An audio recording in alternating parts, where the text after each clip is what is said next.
Bonjour, je suis Jean-Christophe Buisson, en direct du Salon du Livre de Poche de Saint-Maur. Je suis journaliste au Figaro Magazine où je m'occupe des pages culture et quand j'ai 2 minutes dans ma vie, j'essaye d'écrire des livres. Et notamment ce livre qui est sorti il y a quelques mois, qui est l'édition de poche donc, de ma biographie du général Mihailović,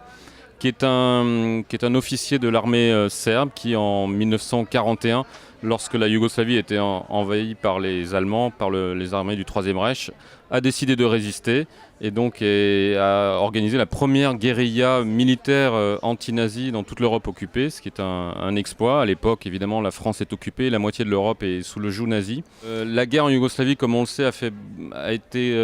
d'abord une guerre contre les Allemands, mais aussi une guerre civile entre communistes et les troupes du général Mihailović, et qui ont été trahis à un moment donné en 1943 par Churchill, par les Anglais, qui ont cru que Tito allait leur faire une petite place dans l'Europe qui s'annonçait après-guerre. Et général Mihailović, qui a été vraiment, encore une fois, le premier résistant de cette région, a été sacrifié sur l'autel de ce qu'allait devenir l'Europe de l'Est et le partage de l'Europe en deux avec le rideau de fer. Donc c'est un livre qui est sorti il y a quelques années, que j'ai réédité en poche aux éditions Tempus, qui appartiennent aux éditions Perrin. Un coup de cœur. On reste à peu près dans la même région, en Europe de l'Est, avec un auteur qui s'appelle Nikolai Lilin, qui écrit en italien parce qu'il habite en Italie depuis quelques années, il vit en Italie, mais qui est un russe d'origine, en tout cas un sibérien, qui fait partie de ces Sibériens qui ont été exilés par Staline dans les années 50-60 dans une région totalement improbable au bord de la mer Noire qui s'appelle la Transnistrie, et qui est un petit État qui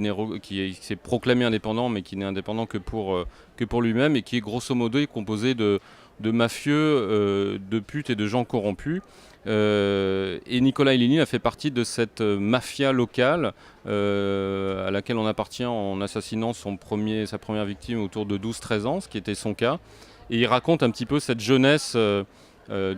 tumultueuse, on ne saurait mieux dire, dans cette région, à Tiraspol, la capitale de la Transnistrie. Il s'appelle Urkas, Urkas étant le nom des mafiosi de cette région, qui sont grosso modo 10 fois pires que la mafia sicilienne ou napolitaine. C'est un peu une histoire qu'on ne connaît pas tellement en Occident, qui sont ces régions improbables de l'Europe de l'Est, qui sont quand même nos cousins et qui ont vécu des choses assez inouïes et qui continuent à vivre des choses assez inouïes qu'ils racontent formidablement bien.